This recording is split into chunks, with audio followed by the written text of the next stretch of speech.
this.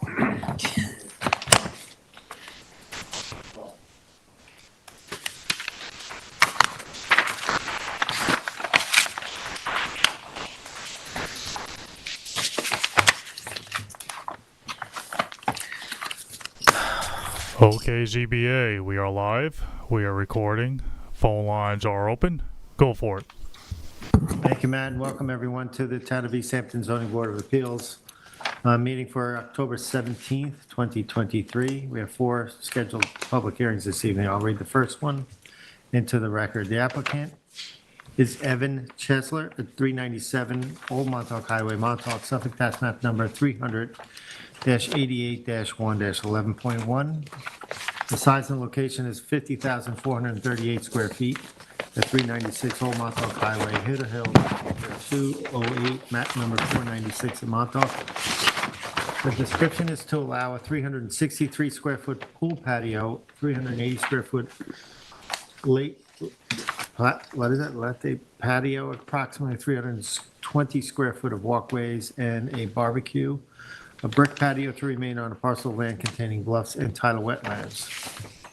The relief sought is a natural resources special permit pursuant to 255-420 of the East Hampton Town Code, and 3 variances are required for this application. Variances of 30 feet, 16 feet, and 10 feet are required from 255-440 of the Town Code to allow the brick area to remain 95 feet, barbecue to remain 109 feet, and the slate patio to remain 115 feet from the toe of the bluff, where 125 foot setbacks are required and any other relief necessary. The zoning district is A residence, Zone X flood zone, and the secret class is type 2. Council, do we have proper affidavit of service and posting? Yes. Thank you. It's me. Yeah. This is the official notice in posting. It was properly posted. You can see the house in the background. However, I don't know what kind of pen you used, because it was totally faded out. You couldn't even read it. You could hardly read it. Like disappearing ink. Anyway, but it was posted in the proper place. You just had to be close to see it. Next. This is the house. I turned, and this is the house directly across the street on the north side of Old Montauk Highway. Next, we are looking down toward the east on Old Montauk Highway, get a feel for the area. And next, now we're looking west on Old Montauk Highway also. Next, now I've walked in through the gates that you saw there, and that's a shot I took. It's the garage, but you get a little bit of the house next door than your closest neighbor, and you'll see more of that house later.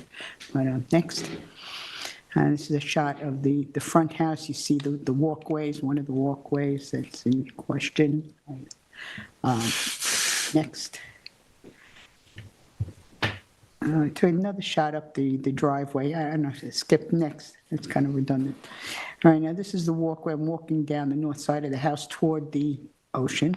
And this is the slate that's in question for one of the variances and the NRSP. And then on the far side, the part of that pool coping is in for the variance for the toe of the bluff variance.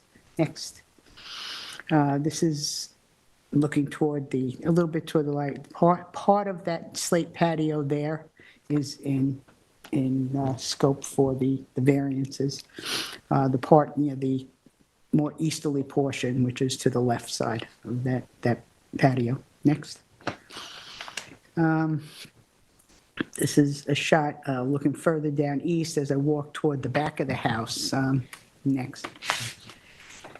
And that's a shot across at some of the other things that are in question, the brick patio and the barbecue. And then I'm going to walk in that direction. There you see a little more of the house, the neighbor to the west.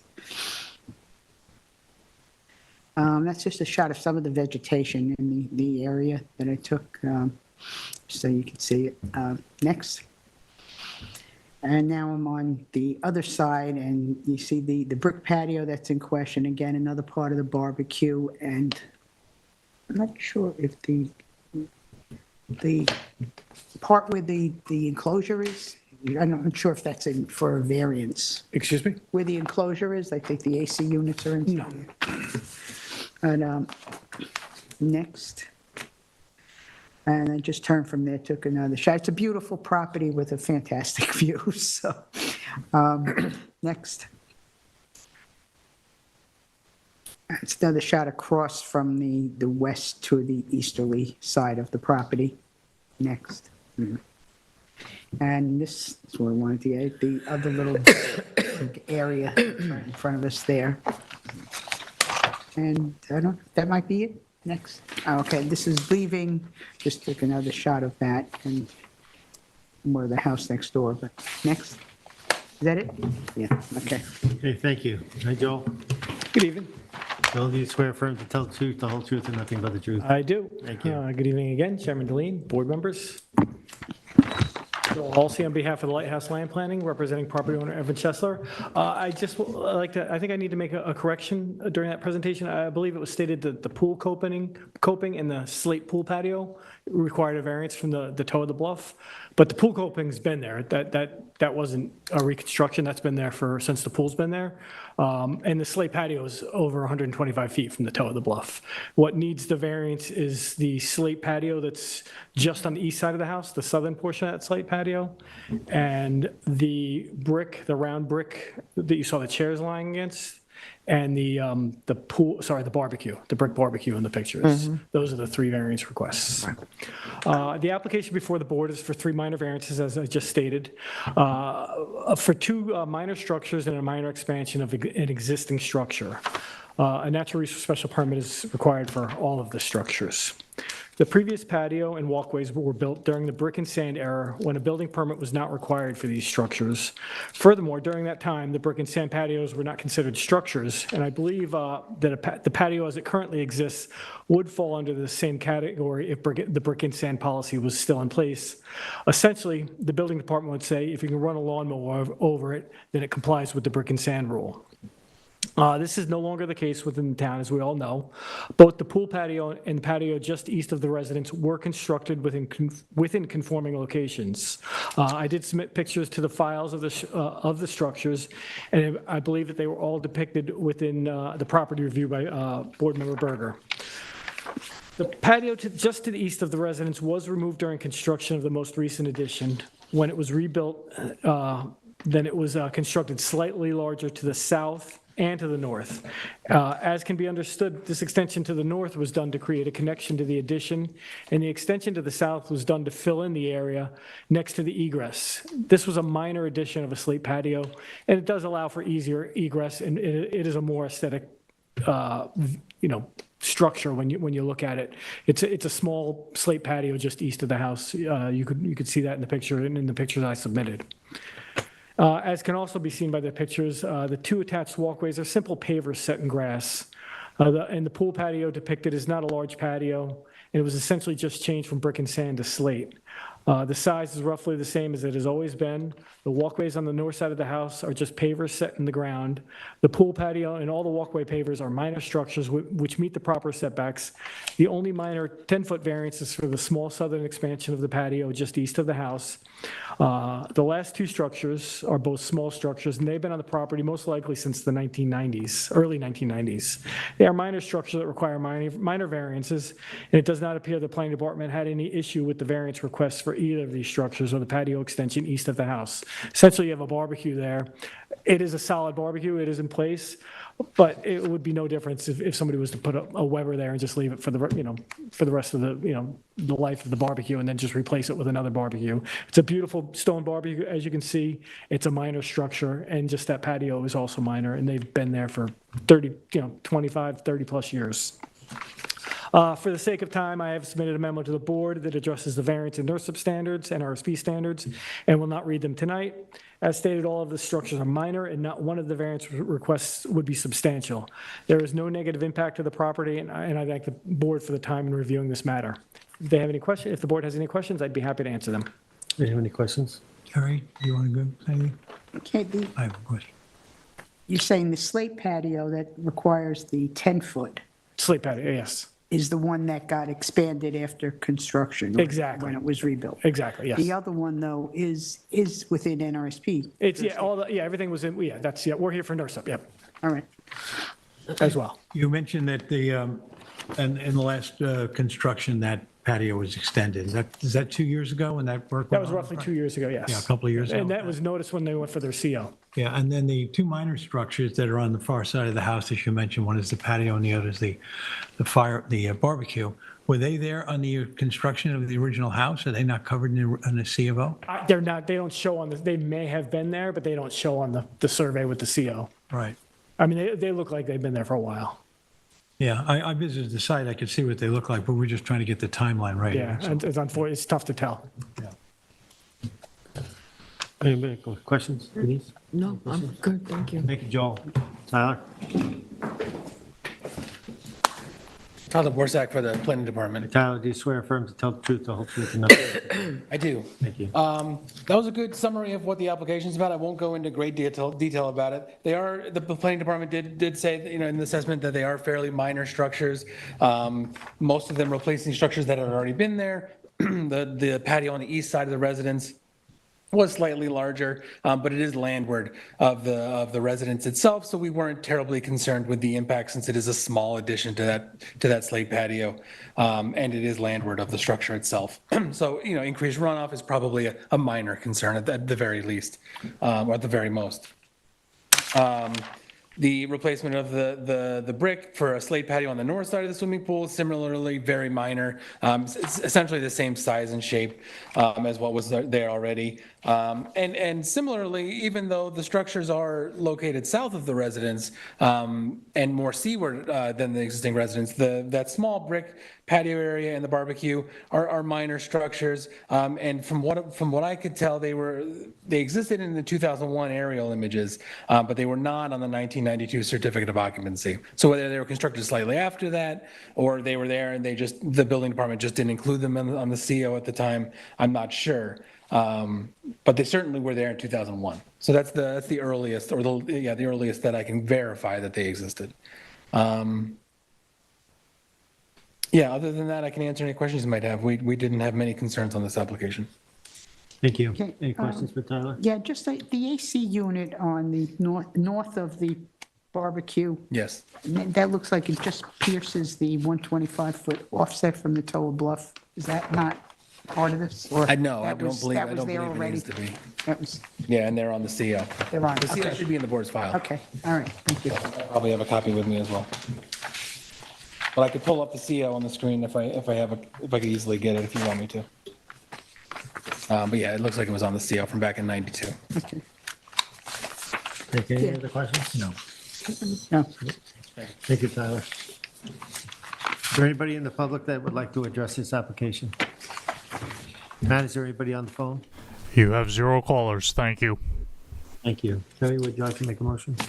It's in the application for Evan Chesler at 396 Old Montauk Highway, tax map in Montauk, tax map 300-088-01-11.1, and make a motion to close the public hearing and the public record.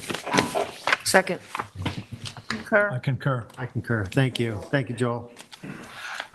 Next, we have Stephen Froelich and Lisa Froelich at 198 Old Path, East Hampton, Suffolk tax map number 300-135-2-12.1. The size and location is 32,538 square feet at 198 Old Path, East Hampton. The description is to allow a parcel to remain 3,000 square foot over the allowable clearing limits.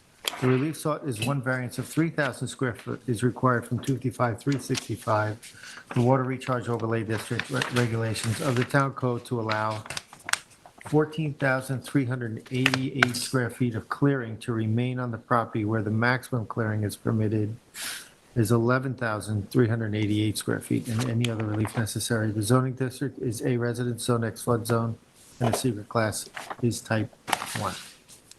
Council, do we have proper affidavit of service and postage? You do. Thank you. Tyler? So this is in my area, so I did the photos on this evening. You can see the posting, and it was properly posted. That's the house beyond, that's just the house beyond next. This is the entry into the driveway of the house. Next. This is photo taking a look at the house itself. I'm going to walk now into the backyard. Next. So as you enter the gate, this is on the northern side of the property. There's a walkway that leads into the backyard. I'm walking down that walkway.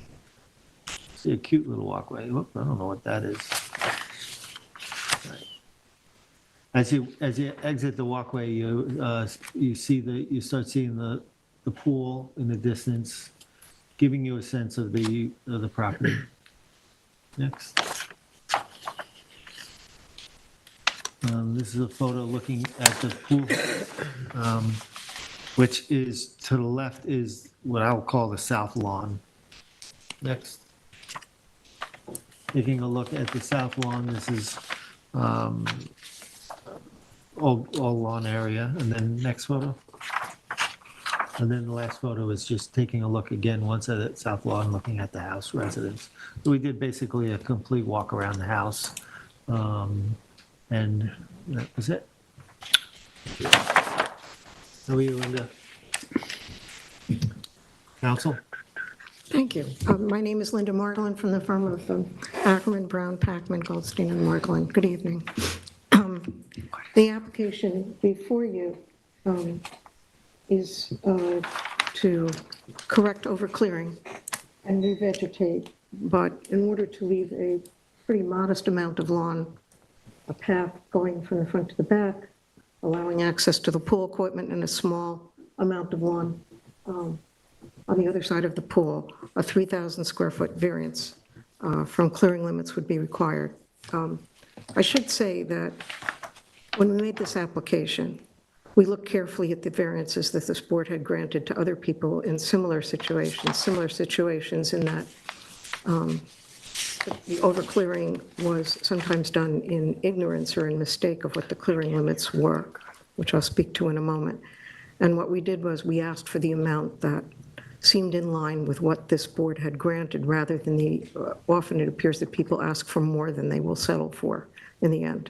Here we've asked for an amount that amounts to a 26% variance over the permitted clearing, which is about the average of what you have allowed in these other 6 cases that we discussed in our memo.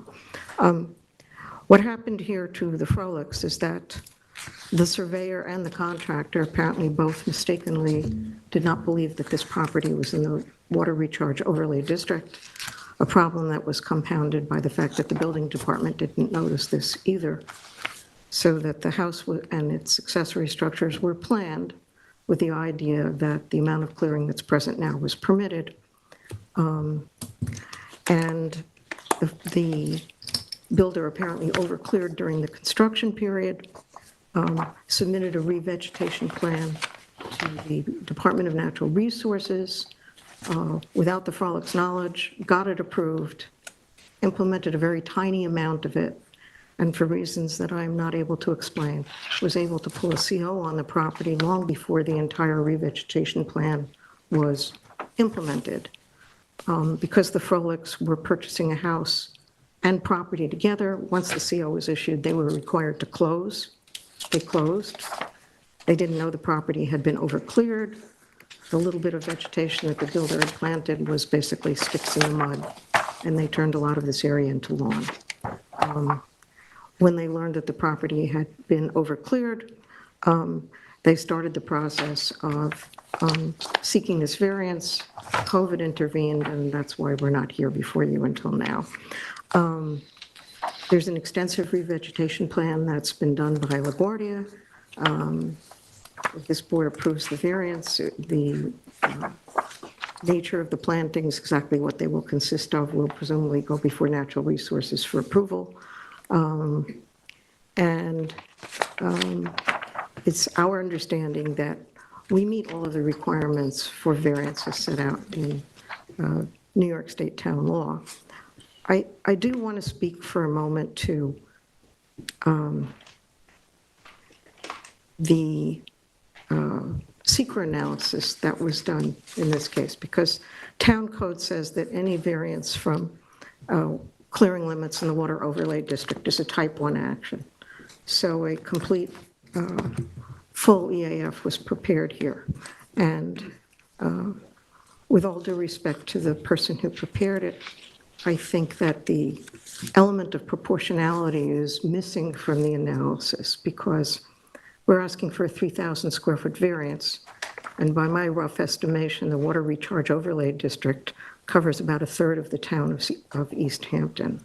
So that I don't think that a 3,000 square foot variance could have a significant impact on the purposes for which this special environmental overlay district was prepared. But that's not to negate the requirements of water recharge. I'm sorry, I wear hearing aids, so I. Yeah, I am too, so I'm even having trouble with you a little bit. But that's not to negate the fact that there are requirements to meet water recharge. I'm not doing that. I'm simply saying that when you look at environmental significance as opposed to the standards for granting a variance, because they're really two different things here. SEQR says one thing. The standards for granting a variance are a little bit different. They look at the immediate impacts on the neighborhood. And I mean, the clearing here, as your pictures pointed out, can't be seen from the neighborhood. It can't really have an effect on the neighborhood character.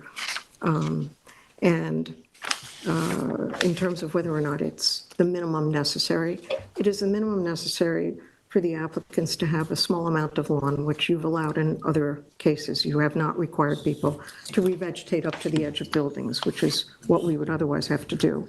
So we agree that the bar on water recharge and clearing should be higher, right? Should be a high bar. Which is why we've asked only for essentially a small rectangle of lawn on the far side of the pool and a small border of lawn. But I think, just from my recollection, the cases that you're referring to, there was clear culpability on the town for not. There was a period of time where they missed those. The Well, clearing, same right? thing happened here. So the question is, where does culpability lie in this case? So it appears to be culpability lies within the owner, the surveyor, builder, right? So I'm not sure if we can draw that line to the other cases where culpability is tied directly to the Well, town. here the building department approved plans without noting that the property was in the recharge But district. there appears to be evidence of planting plans in the works at that time. So there's still, No, no. When the building permit was issued, this proposed clearing was part of the plan. When the CO was granted, the revegetation would have taken it back to the 14,000 square feet of clearing, not the 11,000 square feet. Unfortunately, even that much had not been replanted by the builder, and maybe I didn't make that clear. The builder had submitted a plan to re-veg, to bring it back to 14,000 square feet and change, but didn't do it before the CO issued. But had the builder fully performed what the building department required, we would still need this variance today. I realize the building department sometimes gets overwhelmed and is busy, and I'm not trying to point fingers, but the homeowners here ultimately were not the people who created this problem, and they want to solve it. So we're asking you to let them keep about as much lawn as you've allowed other people to keep. That is to say, not require them to revegetate right up to the edge of existing structures. It's not much more than that. And a representative of the board is here who can discuss the plan if you like. I'm not sure what else to say. I think my clients feel pretty strongly that had they known of this problem, they would have changed the design of the house and the accessories so that they wouldn't be in this place. Thank you. Anybody have any questions? Yeah, what is it currently cleared at? I know that you're asking to make it 14,388, but you're saying that has been brought to that point at this point, or this additional planning from LaGuardia is going to bring it to 14,388? I'm sorry, are you asking me if, once it's... I'm asking you, what is the current clearing on it now? Is it beyond 14,000? Clearing line is more than 14,000. I see here. So they want to bring it back down to We're the not 14,000. So asking you you're to... suggesting to bring it back We're not down to asking you 14? to give us that. We're just saying pursuant to the plan. Within 6,000. Well, It's substantial. okay, the existing clearing today is what? The 20,000?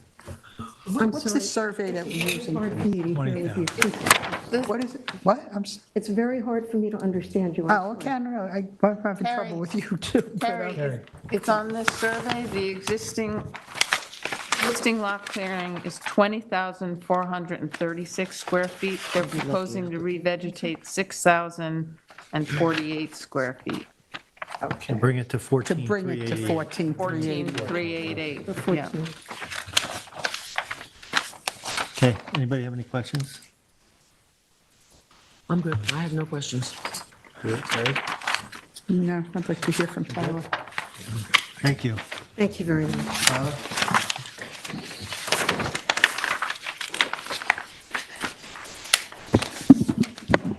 Tyler Borsak for the Planning Department again.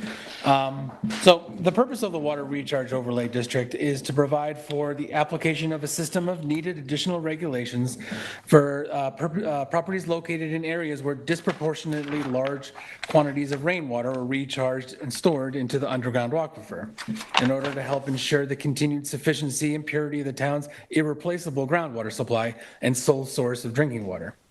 What is applied to lawns and landscaped areas in the forms of fertilizers, pesticides, and herbicides gets absorbed into the ground and ultimately makes their way into the groundwater. Intact native woodland with its many layers aid in filtering the water before it ends up in the groundwater.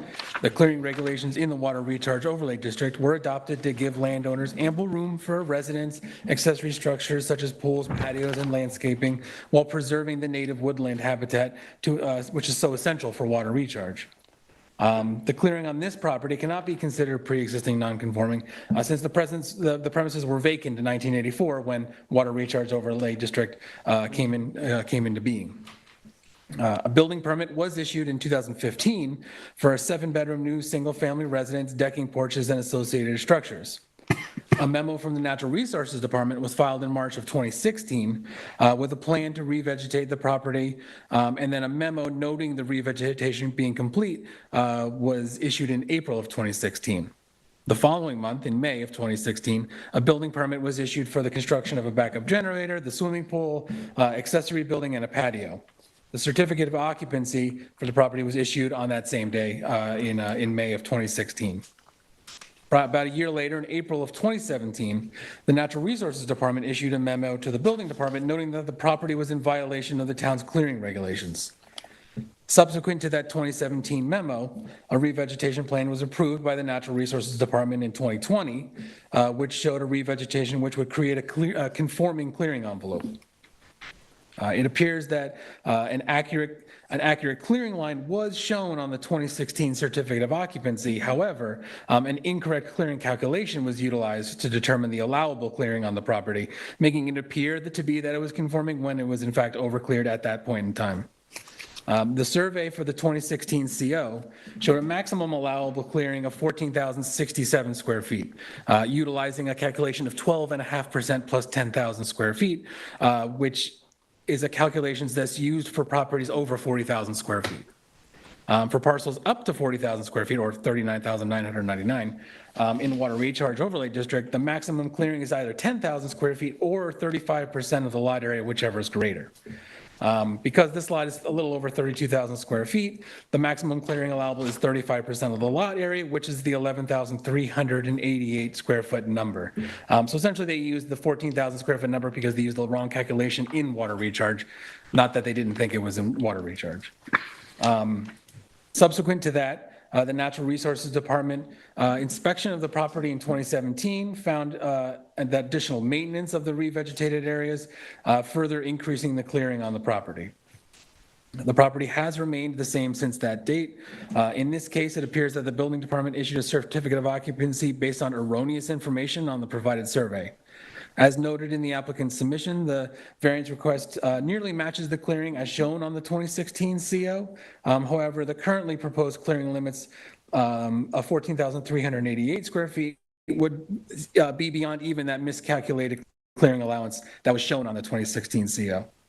The planning department recommends and will continue to recommend in applications where a CO was issued in error or not, that properties be revegetated to the maximum extent possible, and variances only be approved when the only option available would be to demolish existing structures in order to revegetate.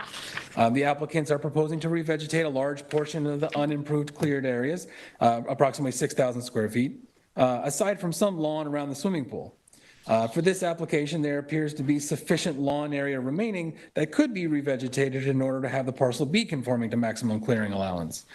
The planning department recommends that the board consider all of the circumstances that led to the overclearing, as well as the potential to reduce the requested variances even further. A high bar should be set for allowing clearing to exceed the maximum allowed in this important area of town, which is vital to the protection of the town's sole source aquifer. The subject parcel is improved with a large home, an expansive driveway, patio, decking, swimming pool, accessory building, and other structures. Reducing the amount of clearing on this property will help to reduce the impacts from runoff associated with those improvements and help to protect the area, which is vital to the protection of the town's groundwater. Additionally, the provided revegetation plan includes a limited number of trees and woody vegetation with a large amount of low ground cover and grasses. The plan should be approved by the Natural Resources Department prior to the implementation of the plan to ensure that it complies with other revegetations that the Natural Resources Department has approved in the past in other areas and on this parcel specifically. The Planning Department is aware of very few clearing variances that have been granted in the Water Recharge Overlay District, and a high bar should be set for allowing clearing to exceed the maximum allowed in this important area of town. A list of those past approvals are in the Planning Department's memo, and their various information. They vary fairly widely based on lot size and different factors. And just to note, the 3,000 square foot clearing variance number was noted as being very small, but on this property, since it is small, it's a 25% variance approximately. So setting that as a precedent, a 25% clearing variance could have significant impacts townwide if it is used as a precedent. So while the square footage number might not be huge compared to some others, based on the lot size, it is a fairly substantial amount of overclearing. And other than that, I can answer any questions you might have. These are timeline questions. I want to get that straight because it seems a little bit. You said there was a plan in place for a conforming clearing envelope. Is that correct? Yes. At what point in time was that? Before? It was approved in 2020 by the Natural Resources Department, which showed that it would be conforming if it was implemented. At what point relative to the C of O that we're talking about? The CO was issued in 2016. So this is after, Yes. so in 2020, there was a conforming plan in, If it had been implemented, it Submitted. would have been conforming. okay. Was the pool all that constructed at that time? Yes, the pool, everything that's on the property was on the CO. So at some point after everything was constructed, there was a submission of a planting plan that did conform to water Yes. recharge? Yeah. Okay. I believe it's all in the existing conditions memo under the, It is. building- I the just building want history, I to, think is get this straight. Sure. Yeah, I just want to get this straight. yeah. And then what happened exactly after that conforming plan put in place? As far as the building history is concerned, nothing since, as far as. So it got pulled at some point and then the variance request came in? As far as I'm aware, yes. Okay, thank you. Any questions? I think, No, I know. I just want to know before Tyler's done any no, other the questions. timeline, that's exactly what I was thinking. Thank you. Marlon, what? In answer to your question, when the town code enforcement officer issued a violation and they appeared in justice court, a plan was quickly prepared that would alleviate the violation. And it was prepared with the understanding that a real revegetation plan, actually planned out as opposed to just showing all areas of revegetated, would subsequently be prepared. And the Justice Court matter has been carried ever since on, I'm looking at Eric Brown here, who's been handling it,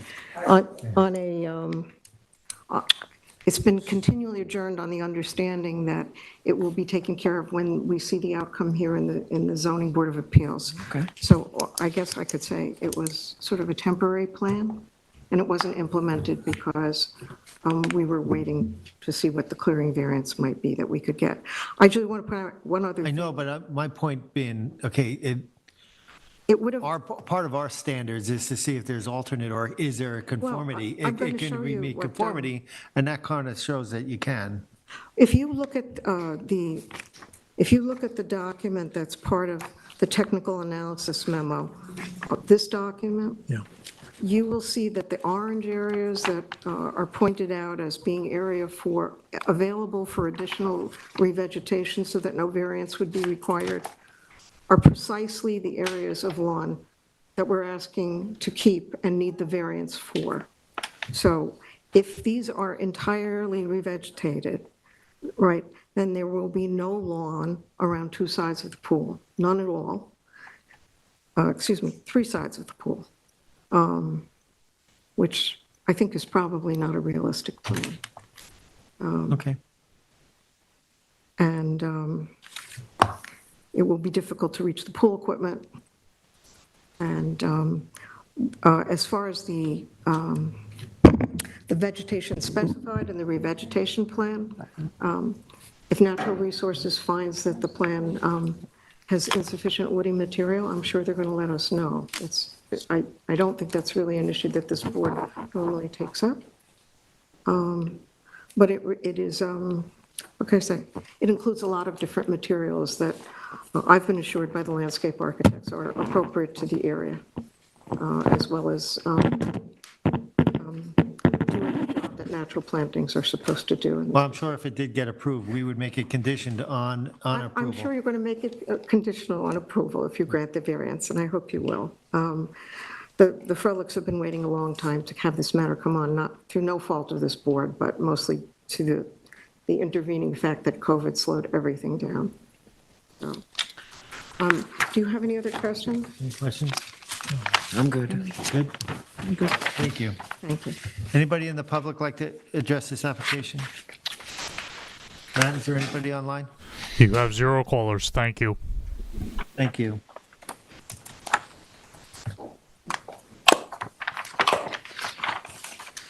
Therefore, I'll make a motion in the application of Stephen Froelich and Lisa Kirshen Froelich at 198 Bull Path, East Hampton, Suffolk, tax map number 300-135-2-12.1 to close the hearing and the public record.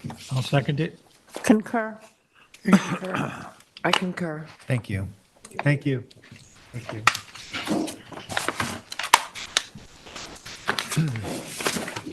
Next, we have Drew Thompson at 421 East Lake Drive, Montauk, Suffolk, tax map number 300-6-2-18, and the size and location is 16,468 square feet at 421 East Lake Drive, Montauk. The description is to demolish the existing residence and construct a new 2,672 square foot residence with 1,360 square foot of decking, porches and stoops, a 120 square foot shed, hot tub, new driveway, and sanitary system with wall within jurisdiction and setbacks of wetlands, and to allow an existing shed to remain within side yard lot line setbacks and within jurisdiction of wetlands. A relief sought is a natural resources special permit pursuant to 255-420 of the East Hampton Town, and 5 variances are required for this application. 3 variances of 43.7 feet, 35.7 feet, and 21.9 feet are required from 255-430 of the Town Code to allow the hot tub to be constructed 56.3 feet, decking 64.3 feet, and residence 78.1 feet respectively from wetlands where 100-foot setbacks are required. One variance of 78 feet from 255-3, 75 of the town code is required to construct a new sanitary system 122 feet from the wetlands, where a 200-foot setback is required. One variance of 1.6 feet are required from 255-1110 of the town code to allow the shed to remain 8.4 feet from the northern side yard lot line where a 10-foot setback is required and any other relief necessary. The zoning district is A residence, AE flood zone, elevation 5, and the secret class is type 2. And council, do we have proper affidavit of service? You do. Thank you. Ed? Yeah. Thank you, Mr. Chairman. We see the proper posting here out at the head of the driveway on East Lake Drive. Next. This is a house immediately to the north.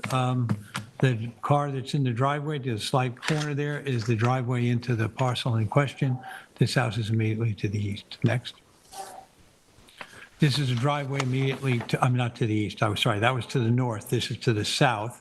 This is a driveway that goes to a flag lot. We'll notice in the surveys that this lot we're discussing and its adjoining one that's closest to it are both flags. This is the driveway to the flag that's not in question tonight. Thank you. Next. I've just turned now and I'm looking south down East Lake Drive. Next. Turned in, I'm looking north down East Lake Drive. This is down by the airport. You'll see next. I looked across the way. This is directly across from Montauk Airport. There's one picture of it. Again, next, please. There's another picture. You can see the building there that acts as a terminal in the parking area. Next. Now I'm going to go up the driveway, and you'll see that fence that divides it from both flags. And again, you can see this clearly on the survey. Continue. Next. Now I've got to the part where we have the actual flag lot, the area with the existing structure. And I'm taking a picture of it sitting here. And this is it from the east. Next. Now, we received a letter yesterday, October 16th, from the applicant. And in there, I took this picture because this was cited in the original application as requiring a variance, but they have now said that they're willing to move this, so it does meet, does meet the variance standards. So I took a photo of it, but that is the shed that was in question. Next. Similarly, I've come around the back now. This is a reconstruction. This is a rebuild here, but the footprint is largely the same. So you get some feeling for what is to be looked to be had here in the next possible iteration of the site. Next. I've turned around and I'm looking at it now. I've got my back to the west and I'm looking east. You're looking at the rear of the house. You can see the deck, and it's not a very large residence at this point, but you can see what's here. Next. I took a picture of the hot tub. The hot tub was also withdrawn, so that variance, two variances that were on our list, are no longer to be considered tonight. Next. Now I've taken a look here. We thought there's a second flag. We look at our surveys. This is the house that would be due west, slightly southwest, so it's off to a little bit to their left. That's also a smaller one-story structure. Next.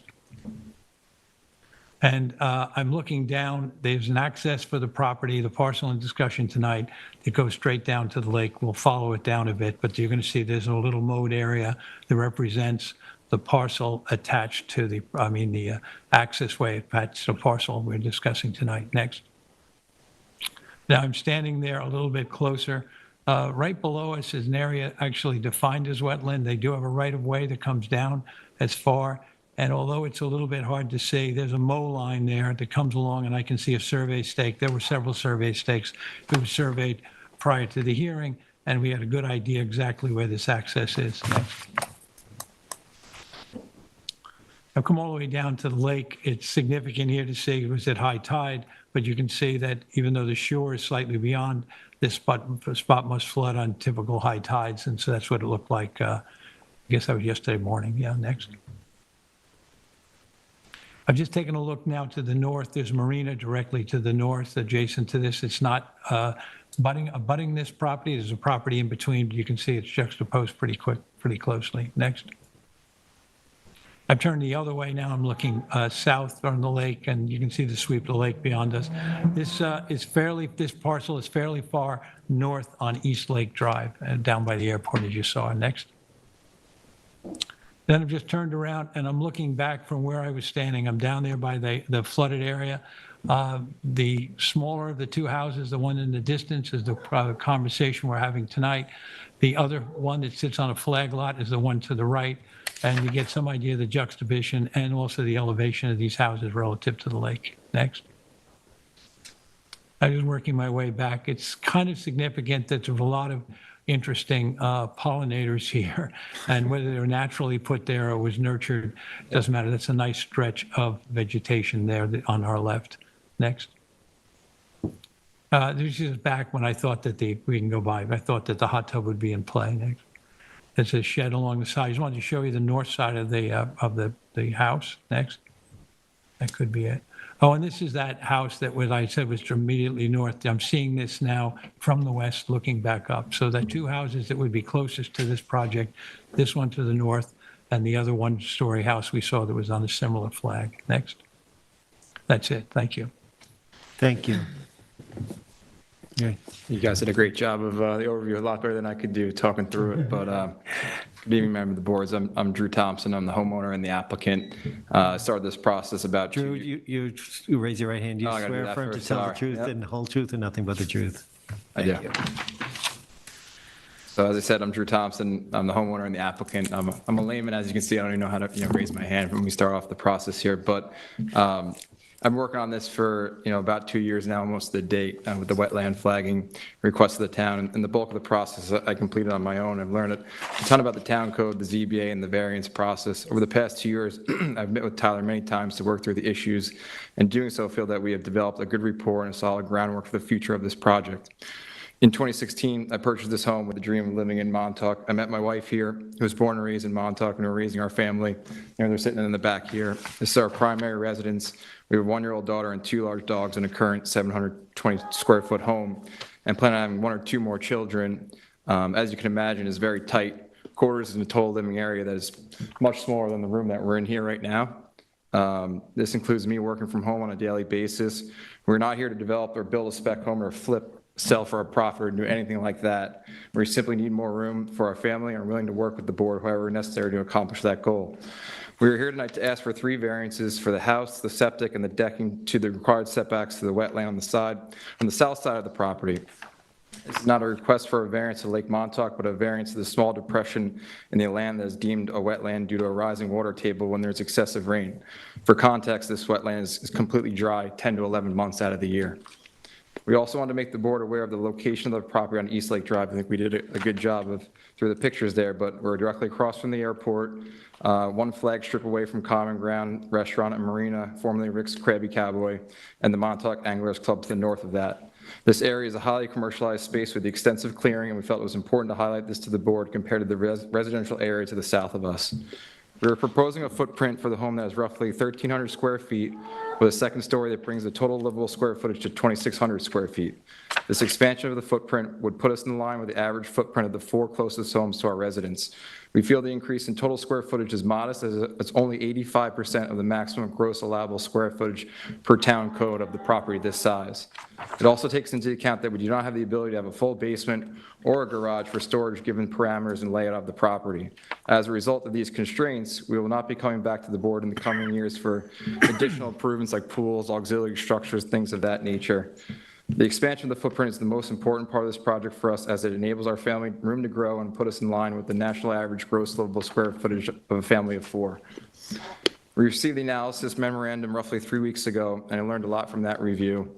And we scrambled to do everything we can to provide an alternate site plan which moves the footprint of the proposed home back from the wetlands. We also want to highlight that we will be installing a nitrogen-free septic system which is required by the town code, but in our view is a net positive for the board given we reside in the Harbor Overlay District. We are open to revegetation strategies while noting this project only increases the net clearage by 500 square feet. I've been working closely with Chris Carrillo over the last couple of weeks. I know that I'm a layman. I brought in him. He's a lawyer here in town, so he's also here to answer any legal questions or things like that. But if the board wants me to walk through the memo and the proposed new, the new survey that we put forth yesterday. I can happy to do that now, or we could answer questions. We can go from here. Any questions? Well, why don't you take a minute? Yeah, why don't you take a Go minute through your new survey. Okay, perfect. Where, do you have And that survey is dated, This came A couple in, days ago. this came in yesterday. Came in late yesterday. Yeah, so I picked it up today, so, Okay. Looks like this. Can we share? yeah. Only in our boxes today. This just came You guys ready? Yeah. okay, Okay, so what we did was, after feedback from the town planning department, we redesigned the septic system to reduce the width and moved it east along the northern property line. This reduces the requested variance from the wetland to the septic system from 78 feet previously to 69 feet. We shifted the footprint of the residence northeast, roughly 10 feet. This reduces the requested variance from the wetland to the residence from 21.9 feet to 11.9 feet. We shifted the decking northeast roughly 10 feet. This reduces the requested variance from the wetland to the decking from 35.7 previously to 25.7. And then, as we mentioned earlier, we removed the proposed hot tub, which eliminates the requested variance of 43.7 feet. And we moved the shed to 10 feet from the northern property line, which eliminates the need for the previously requested variance of 1.6 feet. And just, this is, work closely with the septic designers as far back as we get to the property line, and with the, regulations of having to have 10 feet from the septic to the house as well as the water line. This was the most conforming position for everything that we felt, given the footprint of where the house is, moving it back, and just given the configuration, as you saw in the pictures of where the home is presently. So the footprint that you're proposing for the new house is about 500 square feet larger than the existing footprint. Yes. You said it's going from 7 and change to 12 and change. So there's about a 500 square foot additional footprint here on a fairly constrained property. And you have the wetland that showed up in the one photo that's fairly close to the house. It's not the shoreline, it's the one that shows up, the freshwater wetland. It's a little bit closer there, yeah. So that's what we're reacting to in our thing here. And I guess, as far as us moving as far to away from the lake, you've pretty much maxed out as far as we can move this at this point in your discussion? Yes. That you're feeling? Yes.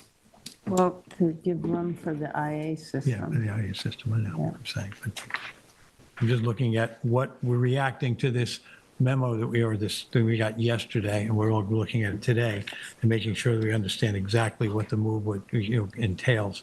And the numbers are easy to understand, but it's just making sure we say that the maximum can be done on this lot, particularly when we start talking about changing footprints on such a constrained lot. Sure. And then we do have the neighbors nearby, and then the new structure is going to be a two-story structure, so we have all of that to consider when we consider what we're looking at on this particular parcel.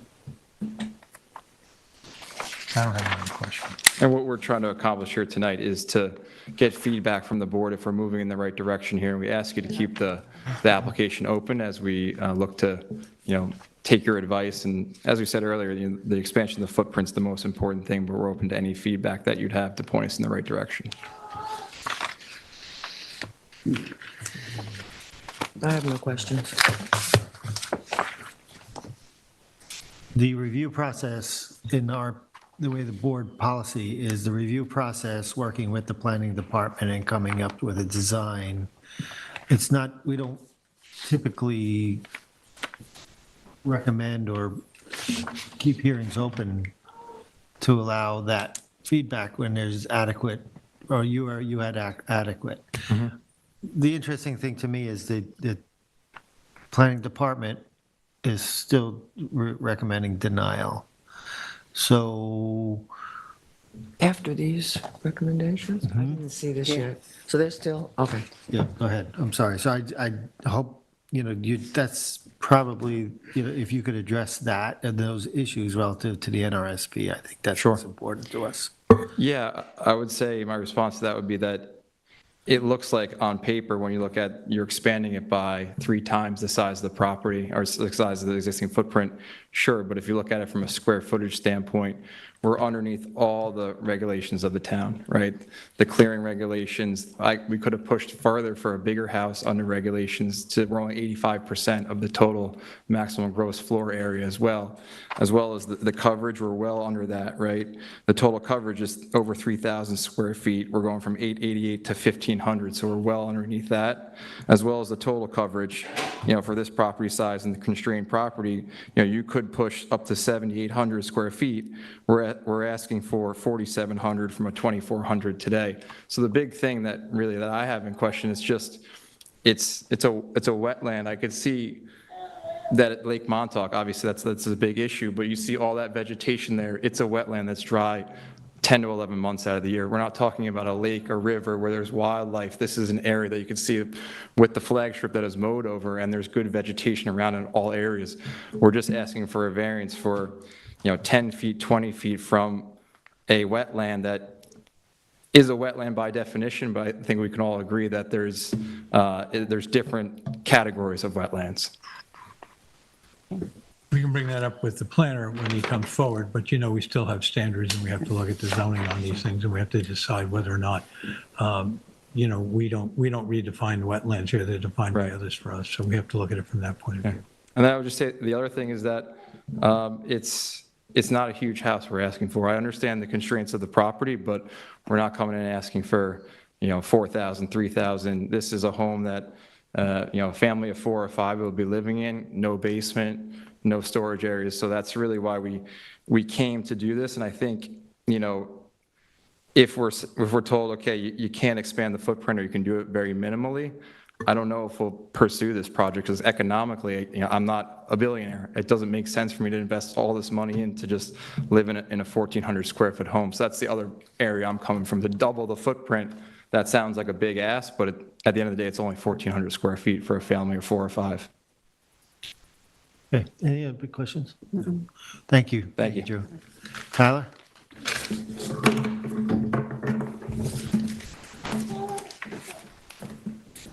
Tyler Warsack for the Planning Department again.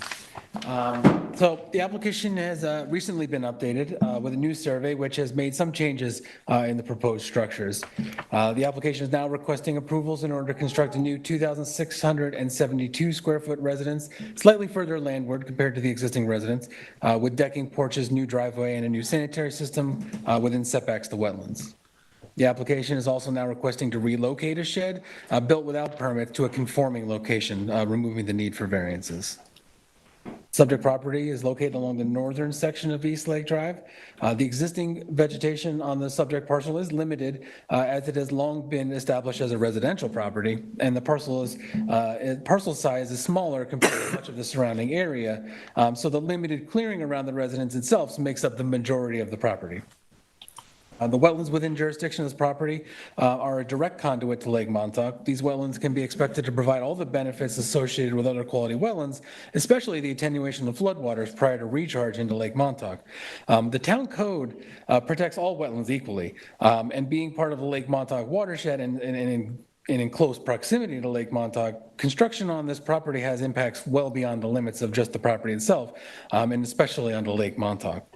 Overall, the Planning Department has reservations with the scale of the development proposed with this application compared to constraints of the property. The Planning Department does not feel that expanding the footprint and also adding a full second story onto the existing constrained property is appropriate. Increasing the size of the residence to approximately 3 times the size is not appropriate given that the residence is set back only 88 feet as proposed now. The residence is now proposed approximately 10 feet further from wetlands compared to the previous proposal and the existing location. However, the only mitigation being offered is the relocation. In the relocation is a new sanitary system, which is a requirement. The proposed residence makes up approximately 85% of the maximum gross floor area allowance of the parcel. That includes any parcel of this size in town, not including wetland constraints.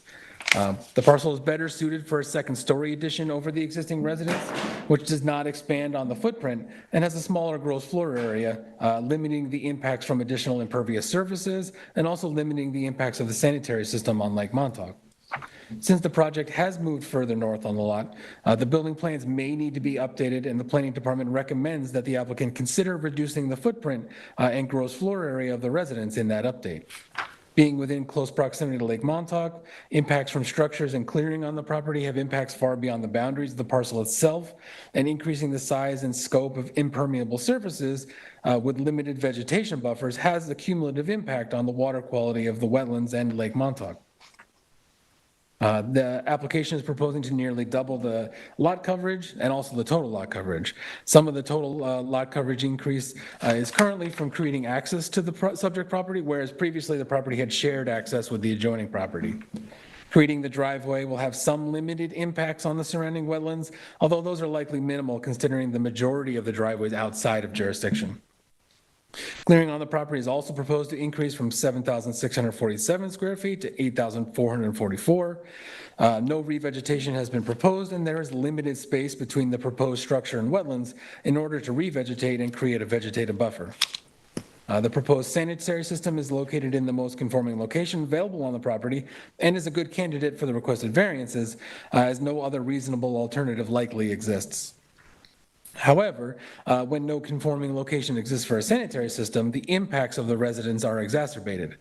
Given the constraints of the property and limited mitigation available, the property is better suited for a smaller residence with limited or no expansion of the existing footprint. Other than that, I can answer any questions you might have. What mitigation would you consider other than, I mean, you said no re-veg was proposed, but what? I think Vegetation would be moving the house proposed? back, moving the house further back, which has been proposed, opens the opportunity for some vegetative buffer there. They do have some there, so the house is set back 88 feet. I think the decking is around 77, 75 feet, something like that. So there is some room for some revegetation in there And to help mitigate. can you, maybe this, I should have asked the applicant this, but I don't understand this thing with the driveways. They had a shared driveway and then they separated it, or, They're proposing a driveway now as their own, for their own access. and if they didn't do that, what would your view be? If they didn't, I don't think we have a concern one way or the other. It's, most of it's out of jurisdiction. And there's an existing driveway that's mostly within jurisdiction now. I don't think there's a significant change as far as the environmental conditions on the property. The, in your mind, or when we should ask the applicant to come up to and ask this question, but if there was no vegetation, re-veg proposed, what would be the condition of the site when the construction is completed? What would be the, In other words, what would be there? Would it be lawn? I mean, I imagine it would be. would be okay, long, so yeah. that's something Yeah. that We can needs to be clarified. Part of that clearing is for the sanitary system, so you can't really do much revegetation over that. But if you wanted to do some level of mitigation to approve the project, swap it to the south side there to try and get some buffer between the improvements and that, and those wetlands, in place of that vegetation being cleared from the sanitary system at the very least. You're saying swap Swap what? what? Swap the septic? No, swap where the vegetation is essentially. So it's on the north side that they're going to be clearing to put the sanitary system in, take that square footage, put it on the south side between the wetlands and the house. So there's no net increase in clearing, if that makes sense. It's just in a different, the vegetation would just be in a different location, and honestly, a better location as far as wetlands are concerned.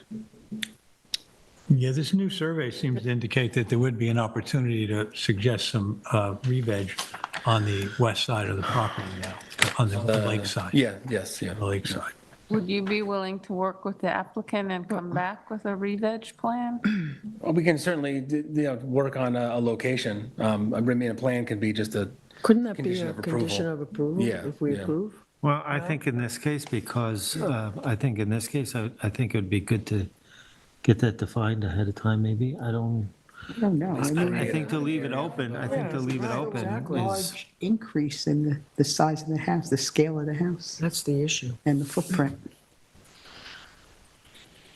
Yeah, I think that in this particular case, because it's a constrained lot and the size of the structure, that a clear statement of what mitigation is possible, and that would be in re-veg and where it would be helpful for the board. That's how I feel about it. I would like to know that that buffer, there is a buffer that could be established, what would be acceptable to the client, to the applicant. So, And then when you know that, you have that information, how, you know, if it's not a condition of approval, how do you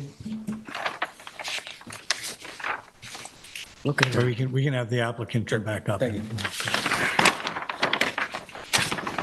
Good evening. May I address the board on behalf of the applicant, please? Sure. And that's just, Christopher Carrillo on behalf of Drew Thompson. you swear affirm to tell the truth, the whole truth? He's an Oh, attorney. You're an attorney, Sorry, my aren't you? bad. Yeah. You don't need to be sworn in. Well, I do. Thank you for the time tonight. As Drew mentioned, I came on to assist when he received the technical analysis memo about 3 weeks ago from Mr. Borsak. So just want to clear up a couple things and just discuss a few things. First of all, Joan, the driveway question that you brought up several moments ago. Drew and his neighbor, which you saw in the pictures from Ed to the south, where you had that sign there, number 4, they shared a driveway with no easement, really nothing in writing since way before Drew or this woman ever owned the property. In the last year or two, she actually litigated that issue, hired an attorney, and served Drew with letters saying that he's no longer allowed to use that driveway. We went back and forth several times. There was an opportunity potentially to actually litigate the issue over prescriptive easement. That would have taken years and tens of thousands of dollars to use this driveway. Ultimately, he received a letter giving him a drop dead date to which he had to get off of their driveway, and ended up cutting in his own driveway, which you saw via Ed's photos sometime in the past couple weeks. So he does now have his own driveway. He no longer shares the driveway to the south with a neighbor. He actually wanted to continue that, but again, was sued by the neighbor and now has his own driveway. So shaking your head a little bit, we all kind of agree it would have been nice just to keep the same driveway, but I think she had her own ideas in mind for her own private little oasis, and that's no longer an opportunity. So he did cut in his own driveway in the last month or so. Just want to talk about the process real quickly, guys, just because I've heard some questions. Do we leave the record open? Do we make a decision? Kind of where are we at with this? This one's a little bit unique in that once Drew received this memo 3 weeks ago, as he noted, he quickly called the architect, quickly brought on myself, brought on the surveyor, and within the time of about 3 weeks, did exactly what Tyler had asked him to do in the memo, which says, I'm going to read it real quickly here, but removing the existing foundation and shifting it as far north on the parcel as possible should be explored by the applicant in order to maximize setbacks and allow for some vegetative buffer between the structures and wetlands. So within about 3 weeks or so, we've come up with the nucleus of a plan to do that, but we still are working on how that's going to, make sense. He's still, just got the architect's plans in and got in the survey the other day. Certainly, Drew is up for a vegetative buffer throughout the front yard where it makes sense, where Tyler might think it makes sense.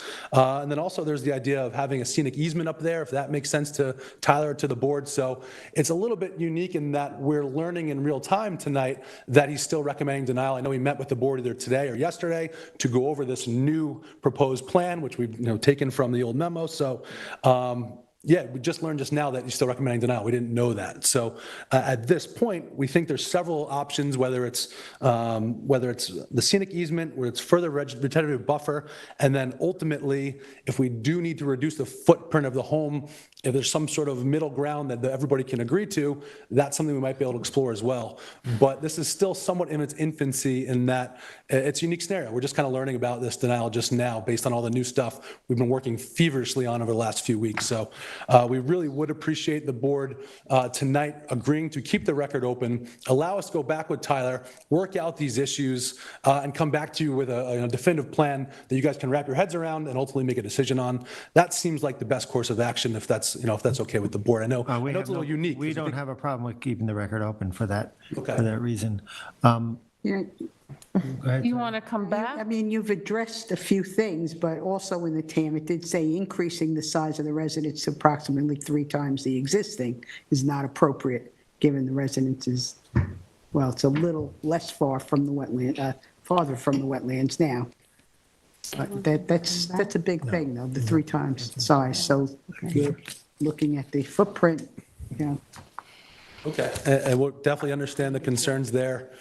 That was, I guess, addressed verbally with Tyler a little bit when they discussed moving it back, but I think we need to kind of go back, not go back to the drawing board, but continue to work through that and come up with something where maybe you won't come up with a denial or something that you guys might be able to agree to. So definitely noted as far as the concerns with the actual size of the house on the constrained property. You know, the memo that we got yesterday, the October 16th memo, is absolutely a step in the right direction. It was all taking these things you mentioned in concern. But you know what we're talking about. We're talking about a very sensitive, constrained lot. And we're responsible for seeing we do the maximum here. And so if you want to take some time and get back to us after conferring around with Tyler and with your client, I think it would make a lot of sense. I think there's some common ground here that we might be able to explore. So. Yeah, I don't believe that we're too far off from something that's going to work for everybody. You saw Drew's background and what he's looking to do here. And I agree, it's a step in the right direction. So we appreciate taking a little more time. We'll come back if you need us to come back. But ultimately, let's work on these things and come up with something we can all agree to here. Thank you. Thank you, How guys. much time are you going to require? 4 weeks? Is that 2 weeks, 4 weeks? Yeah, I It think. should be realistic if you're going to Yeah, look we at a just few did the things. last go around in three weeks, but we were scrambling. I think 4 to 6 weeks would be realistic. So should we leave it open for a month tonight? No. Then- Oh, no. Well, I think I'd rather give them adequate time so that they have time to think about it, because they've got to come back with us with another presentation with. And we're not in a position where we want to take forever either. No, I His agree. family's growing, we need to get I this moving. understand. So if 6 weeks works for the board, 6 weeks would work for us as well. Okay. What, wouldn't they have to come back in front of us? You're suggesting we leave the hearing open? I don't know, I'm not, Continuation? that's one thing that we should discuss as a board. What do you, I well, think they should We're- make the best application they can and submit it. and with, make keep it- the record open and close the hearing? Yeah, That's- I think, Yeah, That's the proposal on the table. yeah, yeah. Yeah, keep the record. we agree. Okay. Thank you very much. Thanks for your time. Thanks, Rob. Is there anybody in the public that would like to address this application? Matt, is there anybody on the phone? You have 0 callers. Thank you. Thank you. Okay. Okay, just one more comment before you call. You're aware there was a letter with concerns about the project from the neighbor? I believe it was the neighbor that you're talking about with the driveway. We have not been made aware of the letter, no. Yeah, you may want to address that In letter. the file, so. It is in the file? Okay. It frankly has not come to surprise to us that there's a letter from that Okay, I'm particular just neighbor. making you aware, so who's- you know about it. But thank you. We'll definitely take a look at that and address those in the application as well.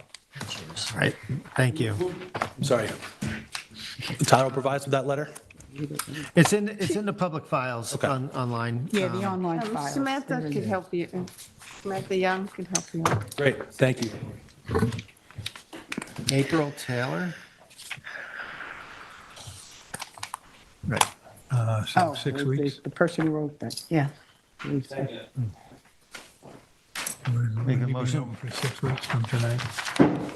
That's what we just said. Yeah, make it 16. You might want to state so until the planning- until we make the motion. are we giving time for the planning department to respond? Yeah, we should. Yes, we should. I We mean, should, Tyler, how much time do you need that, we're going to need that. if we're doing, you know, Yeah, I mean, it doesn't take long to review and give you a summary of what it is. What, like an hour and a half? that's simple. Yeah, I can take an Leave it extra open week. for Let's give 6 it 2 weeks, weeks. for an hour and a half. 2 weeks, or- so we're going to keep it open an extra 2 weeks for him to, for them to respond. Yes. Just as we're looking to, put a proposal in front of you guys in the next 6 weeks or so, are you guys more concerned about the project of the footprint expanding, the percentage there? Because I heard a couple times. So one of the things when we're dealing with zoning, we have area zoning, and that's what you were referring to, your maximum, you were based on the area zoning. But in situations like this, we also have the NRSP, wetland setbacks. Sure. That compounds on top of area variances. right? Area zoning. So that constrained, you're more constrained based on that. And is a difficult decision sometimes for us to look at. And then we also have to look at what is the appropriate redevelopment of an area, right? Based on 255-111, orderly growth. So those are where we have to look at the code in its entirety and see what's reasonable for the town. Obviously, the TAM and and the concerns of the board, our size is a bit of a concern here, footprint. So if you just go back, take those and come back with us with, something that, But re-veg and scenic easement are definitely. and then mitigation. And mitigation. Footprint. Yeah, we said that, right? Yeah, but I would like the board to keep it, under their thought process, and that the footprint, the project square footage might be 3 times as big, but the footprint is less than 2 times. It's going from 700 to 1,200. So if we're looking at that, the footprint's only expanding less than 2 times. We understand that, and we'll be looking at it carefully. And what you should do now is get as much advice as you can. You've got counsel here. So whoever you're working with, and then come back with what is reasonable for you and hopefully is going to make us look at this more favorably. Okay, That's what we great. usually be doing. Thank you very much. Thank you. All right. Thank you. Okay. So now I'm staying open for 6 weeks. 2 weeks for planning. And 2 weeks for a planner, so it's a total of 8. Okay. All right, then in the application of Drew Thompson, 421 East Lake Drive, Montauk, Suffolk County Tax Map 300-6-2-18, I'm sorry, I couldn't read them, I think. That's 18. I'd like to close the public hearing, but leave the record open for 6 weeks for the applicant to respond with some additional data and information relative to the project, and 2 weeks further beyond that for the planning department to respond to those suggestions. Sorry, what did you just say? So that 6 would be weeks plus December- 2 weeks? Yes. You just made 8 Yeah. weeks. Yes, that's Yes. good. Okay. Second Okay. that. So that would be December 5th and December 19th, Thanks. Okay. right? Yeah, that's right. I second that again. I'll concur this time. Thank you. It's not always this confusing. I say I we have concur. concur. Thank you. Thank you. Thank you. Sounds nice, right? Sorry, I don't have any cough drops. I have one. I'm saving them. I actually have one. Thank you. I have to talk now, so this is going to be fun. All right, next, Oh, Samantha has cough drops. You want cough drops? Thank you. Thank She's you. got cough drops.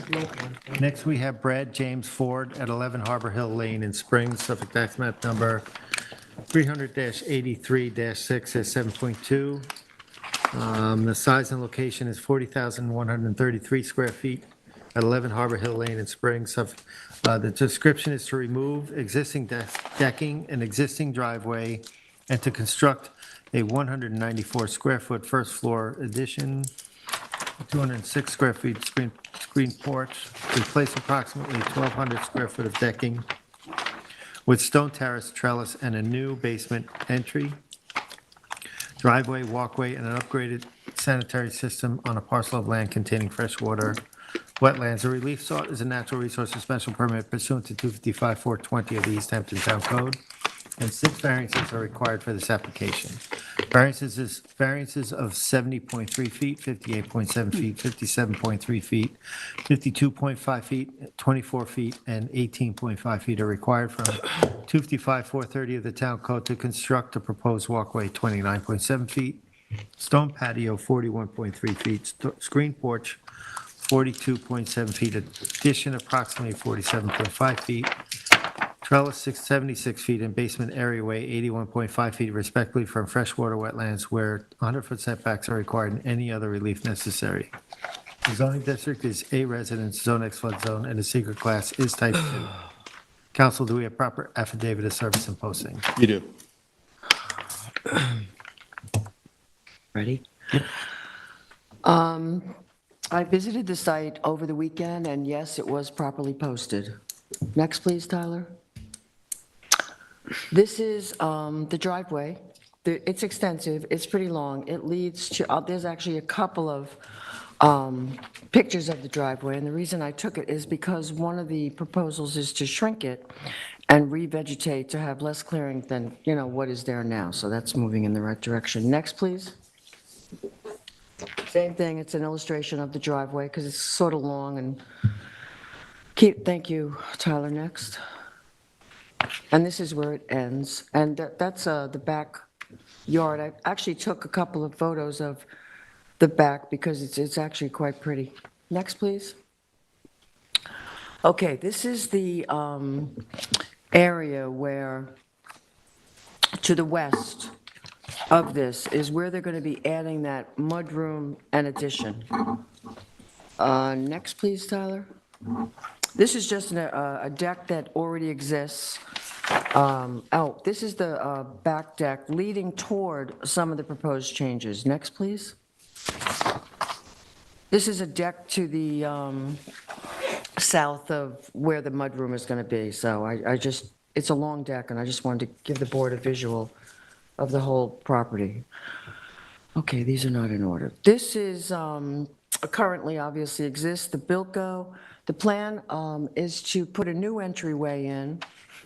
You will literally be removing the Bilko doors, from what I understand, and putting a set of stairs that will lead down to the basement.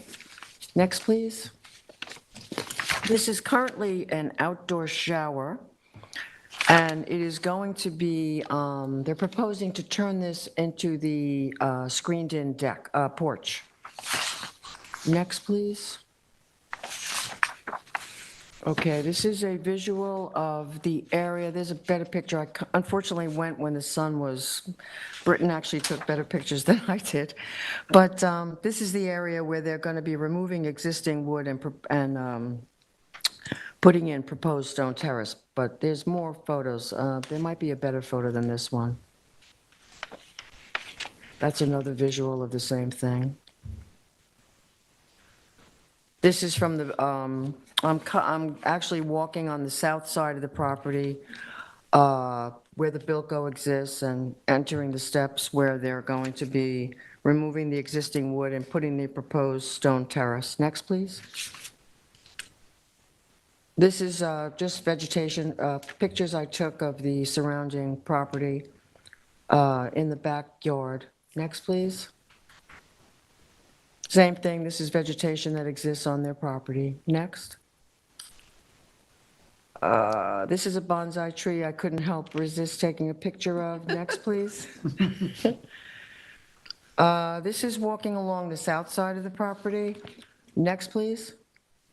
This front area here, there's actually a couple of photos I took because there actually has a scenic easement that's off of Harbor Hill Lane that's like quite extensive. It's 8,890 square feet. Next, please. So I was trying to give you this is the east side of the house, and that's just the air conditioning unit. Thank you. Next, please. Same thing, scenic easement that exists in the front of the property. Thank you. Thank you, Tyler. Thank you, Tyler. Britton, how are you? Did you go through the affidavit of posting? You did? I did, yes. Sorry. Thank you. Good evening, Chairman Deline, members of the board. Do you swear affirm to tell the truth, the whole truth, and nothing but the truth? I do. Thank you. As you saw in Member Savarise's report, I am representing Bradley Ford. He lives at 11 Harbor Hills Lane, which is about a block off of Old Stone Highway in Springs. The parcel is part of a 1977 subdivision, and I think that's important to note that the driveway that's along the southern edge of the parcel is actually part of the neighboring lot, which is a flag lot to the back. This was a 3-lot subdivision, so that whole driveway is not actually contained within the meets and bounds of this parcel. The latest CO on the property was from 2018 for a 1,547 square foot first floor and a 667 square foot second floor with the 550 square foot sort of wraparound deck. Everything on the property is covered under the CO, quite refreshing, and there's no accessory structures at all on the parcel, neither existing nor proposed. The project in front of you is a modest application to construct a 194 square foot mudroom. As you enter the house now, it's sliding doors that you saw in the photograph, and you just enter right into the living room. There's a stair to the second floor. There's no sort of place to sit down and take off your boots, and that's what the client would like, 194 square feet. And then off the rear of the house, or the opposite side that you enter, I don't really know where the rear is here. They were proposing a 206 square foot screen porch addition. And that was something that we discussed instead of, they wanted some outdoor living space on the property, and they said, oh, should we go for an accessory structure? And I said, I think you'd be a lot better off just reworking this 1970s structure, using your existing footprint and finding some living area. Right now it has that sort of outdoor shower and a weird stairway that's not really necessary. So we repurposed that area for this proposed screen porch. The application also includes converting the remaining areas of existing decking to a terrace, so it's moving from wood to stone, adding a trellis where there's currently sort of one of those, retractable awnings in the same location, and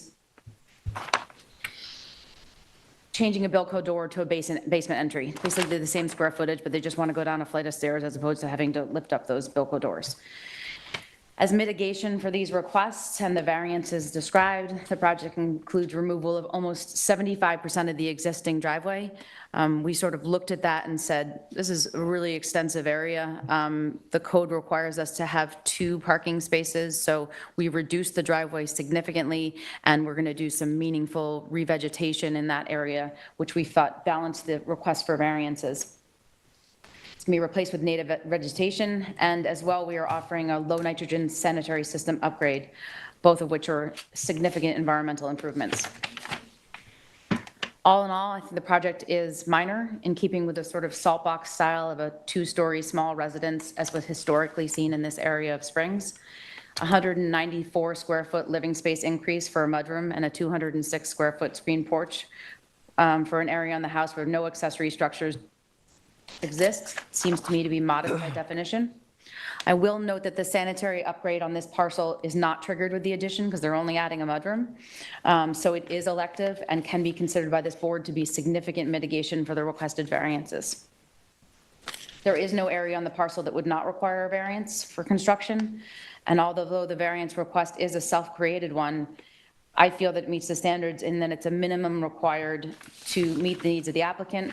It'll have little to no impact on the neighborhood since all the improvements are contained within the existing footprint, less a couple square feet. In addition, the owner has agreed to significant areas of revegetation on all sides of the residence. In addition to the scenic easement, this property is pretty burdened. It has a scenic and conservation easement on 3 of 4 sides. This survey doesn't really show it well, but just to highlight for the board, this whole area, all the way down here, that's all scenic and conservation easement, which was part of the subdivision and then part of an addition that was put on in the 90s. All in all, I think this is a laudable application, modest size, large mitigation, and should be a model for other projects. To my knowledge, when I walked in this room, there was no letters submitted in the file in opposition, and the client accepts all the offered mitigation or suggested mitigation by the planning department. I don't have anything further to add, but I'm here for the board if they have questions for me. Questions? Did you submit a re-veg plan or not? No. No, okay. We found that, I think the process works better, and this is a little board feedback, that if you put it on a survey for the hearing, because it's really expensive to have those plans, and they're also, takes a long time, so it's better for the board to say, yes, we like the general areas of revegetation, and then work it out administratively with Tyler. I think Tyler prefers that as well. So it just seems to work that way.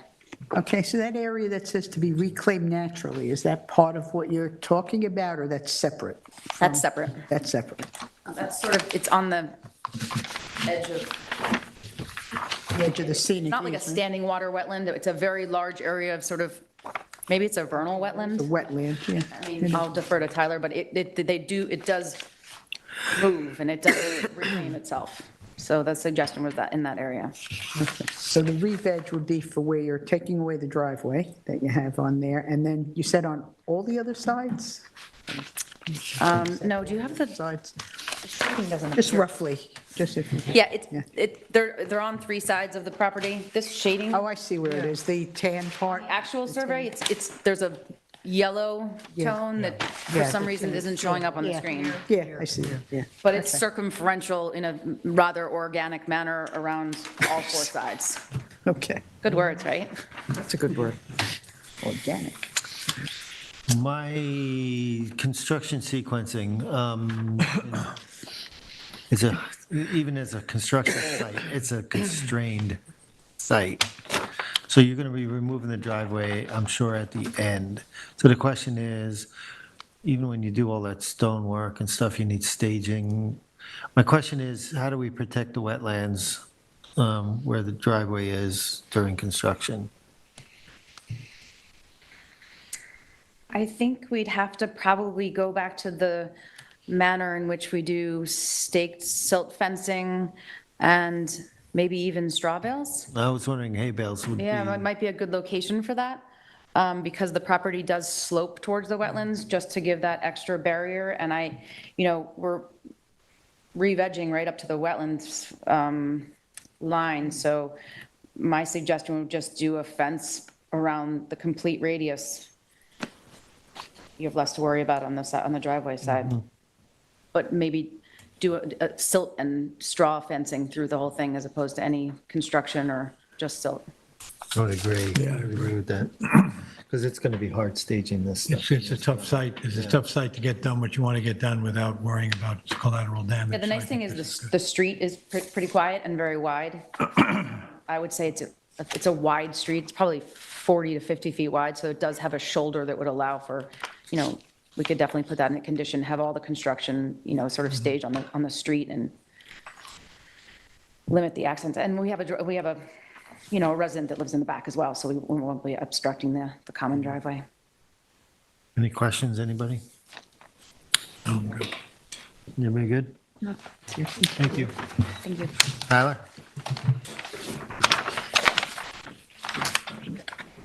Tyler Borsak for the planning department again. So the parcel is located on the southwest side of Harbor Hill Lane in Springs.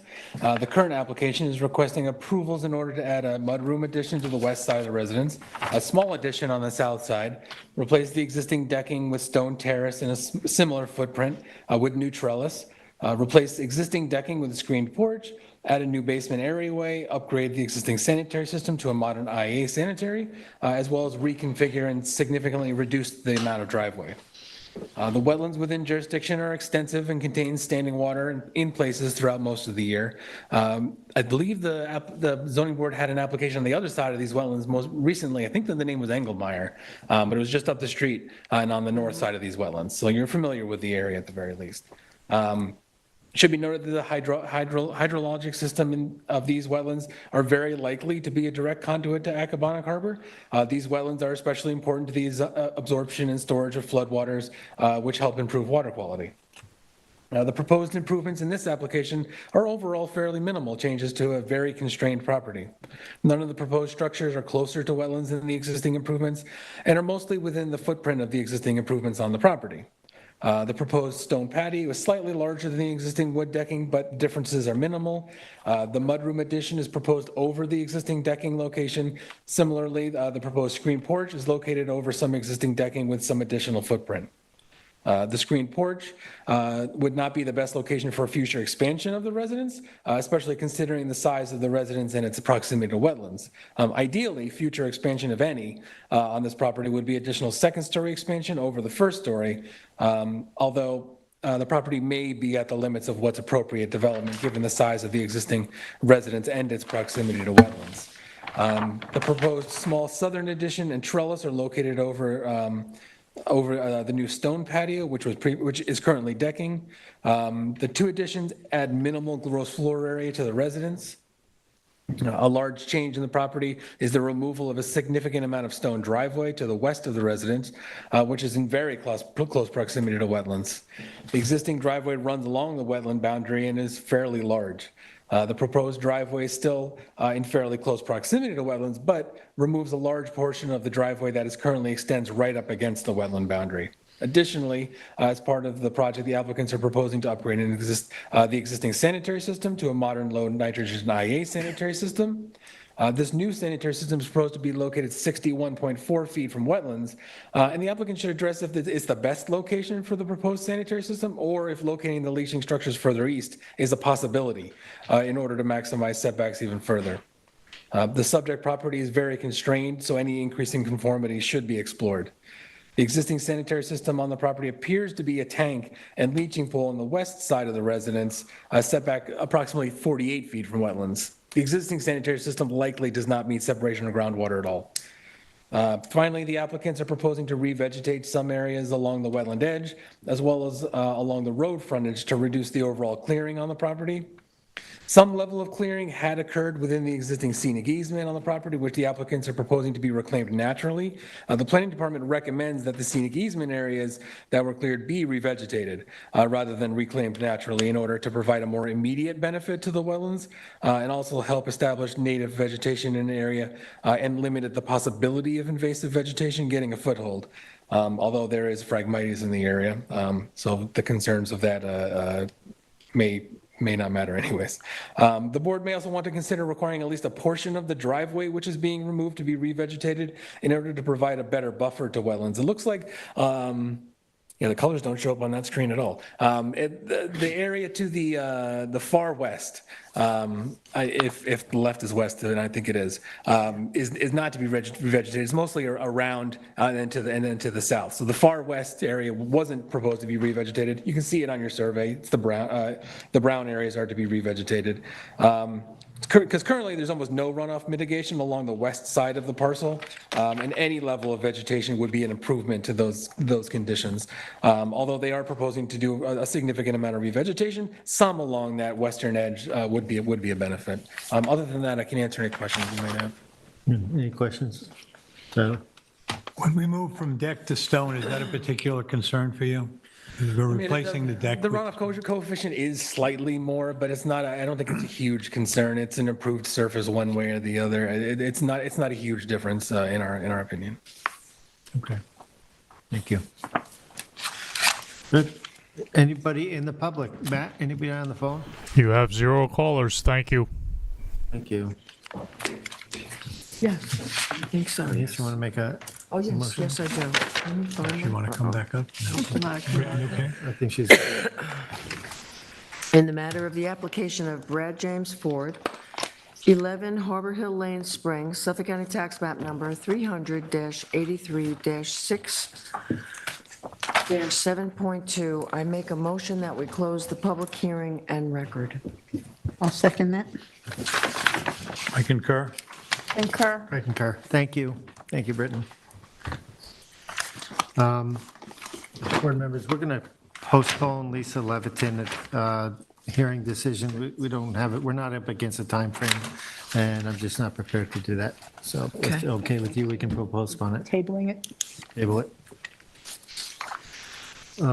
In other decisions, we have Pia Tremonico at 100 DeForest Road, Unit 808, Montauk, Suffolk Tax Map Number 300-32.1-1-244, and it's a modification of a 2022 determination. This is mine. Tyler? Trailer down the trailer park. Tyler, Tyler? some break. Britton? Tyler? Important field hockey talk going on. So this application is a modification of an existing approval. Morgan actually created a little spreadsheet to show the differences, which I'll pull up in a second. This is the original approval. The original approval was for an entirely new mobile home, a shed, which is located here, an outdoor shower over here, and then some decking around that mobile home. What they're proposing to do now is leave the existing mobile home in place, so that won't change at all. They're just going to renovate it. They're going to still do the decking and the shed and the outdoor shower. They're just changing in sizes and locations very minimally. And I'll pull up Morgan's spreadsheet. And all the numbers are lower? Most of them are. Okay. So this is, let me zoom in on it so you can read it a little easier.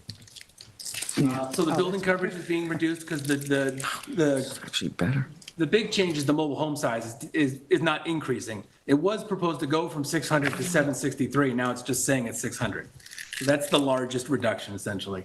The coverage is being reduced by 155, total coverage by 250. The deck is increasing by 27 square feet, but it's minimal, and that's just so that things can connect to one another.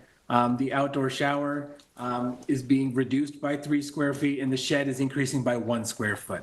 It's very minimal changes. They're still in the same relative location as they were previously proposed.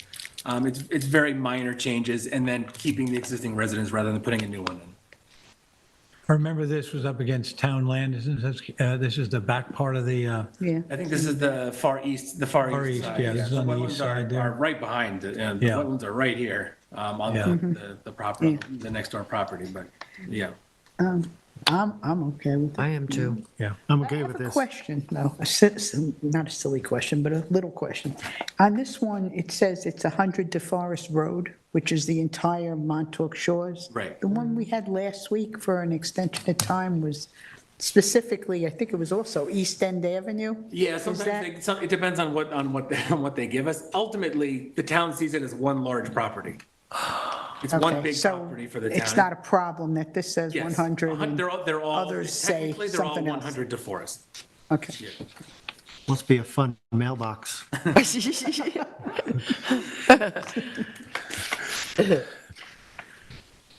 All right, can we have a motion? Oh, you want me to make the motion? Oh, yeah, I could have made it, I'm sorry. So you want to make it? I'll do it. Okay, good. Then in the, I'm sorry. Then in the matter of Petromonaco, 100 DeForest Road, Unit 808, Montauk, Suffolk County Tax Map 300-32.1-1-244, I'd like to make a motion to accept the modification on the 2022 determination. Second. Concur. Concur, thank you. Next, we have 133 SP LLC at 133 Sarah's Path, Wayne-Scott, Suffolk Tax Map number 300-197-6-13, and that's a request to extend the public record to remain open to October 24, 2023. I don't think we need a review of this. This just happened. Yeah.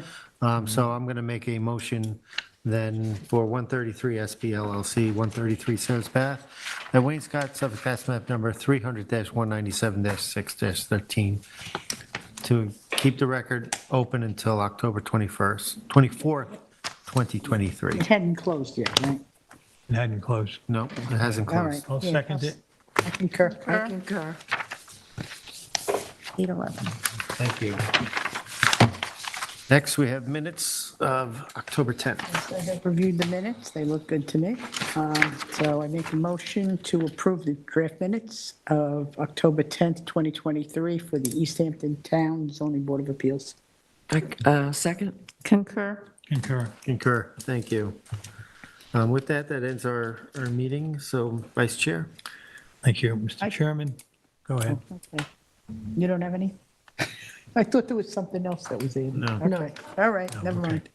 Thank you, Mr. Chairman. Then I'd like to make a motion to close the Town of East Hampton Zoning Board of Appeals public hearing for October 17th, 2023 at 8:12 PM. Second. I concur.